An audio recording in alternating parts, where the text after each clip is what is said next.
វត្តមានអូនធ្វើឲ្យអារម្មណ៍បងមិនល្អមានតែល្អអង្គកបងអាចប្រាប់ត្រង់បានអូនមិនទៀមទាក្នុងនាមជាមនុស្សរំខានប្រាប់ត្រង់ក៏បានអូនសុខចិត្ត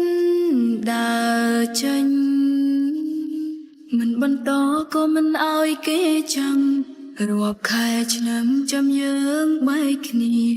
ដល់ពេលវេលាមិនអាចខត់មនុស្សអងចិត្តរំខានបងយូរពេកហើយល្មមត្រានត្រាយទៅរកអ្នកថ្មីដែលគេល្អជាងស្រី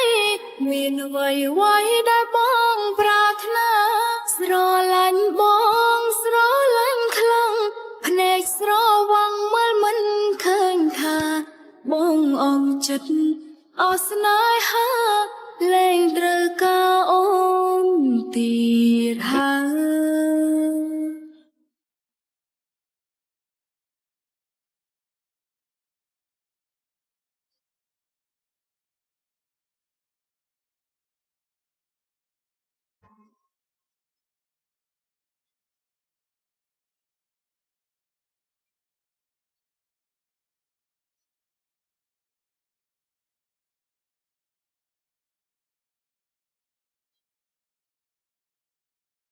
មិនបន្តក៏មិនឲ្យគេចាំ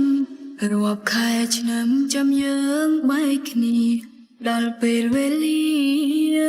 មិនអាចខត់មនុស្សអងចិត្តរំខានបងយូរពេកហើយល្មមត្រានត្រាយទៅរកអ្នកថ្មីដែលគេល្អជាងស្រីមានអ្វីដែលបងប្រាថ្នាស្រឡាញ់បងស្រឡាញ់ខ្លាំងភ្នែកស្រវាំងមើលមិនឃើញថាបងអងចិត្តអស់ស្នេហាលែងត្រូវការអូនទៀតហើយរំខានបងយូរពេកហើយល្មមត្រានត្រាយទៅរកអ្នកថ្មី